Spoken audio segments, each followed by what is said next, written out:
அடுத்து ஜெயலலிதா வர்றாங்க. ஜெயலலிதாவை பெண்ணுன்ற மாதிரி ரொம்ப கொடுமை நடக்குது. சட்டசபையில் தாக்கப்படுறாங்க. இந்த மாதிரி பல விஷயங்கள் ஜெயலலிதாவுக்கு நடக்குது. ஜெயலலிதா கைது பண்ணுறாங்க. போட்டுங்க, அது பிரச்சனை இல்லை. ஆனால் கைது பண்ணுறாங்க.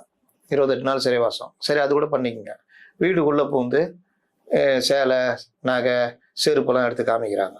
இது எல்லாமே இவங்க நினச்சிக்கிட்டாங்க ஜெயலலிதா மேலே வெறுப்பு வரும்னு. வெறுப்பு வரல. மக்கள் இன்னும் கொஞ்சம் இதாயிட்டாங்க. சரி, பாவம், அவங்க ஏன் அந்த மாதிரி பண்றேன்ட்டு 2 வருஷத்துல 96 to 98 30 சீட்டு ஜெயிக்கிறாங்க ஜெயலலிதா.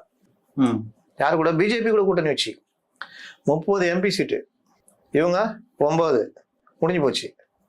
அடுத்து 2001 ஆட்சியை பிடிச்சிடுறாங்க. அப்போ இது ஜெயலலிதாவுக்கும் நடந்ததா? அவங்க அப்படியே கடத்தி கொண்டு வந்தாங்களா? அடுத்து விஜயகாந்த் வர்றாரு. அவரை வந்து அவரை அவ்வளோ அசிங்கப்படுத்தினாங்க. குடிகாரர். யாரை விட்டு சொல்ல விடுறாங்க? வடிவேலை விட்டு. கண்டபடி. வடிவேலுக்கும் அவருக்கும் பக்கத்துல வண்டி நிறுத்துறதுல பிரச்சனை. அதை பயன்படுத்திக்கிட்டு வடிவேலை வச்சு விஜயகாந்த் அப்படி பேச வைக்கிறாங்க.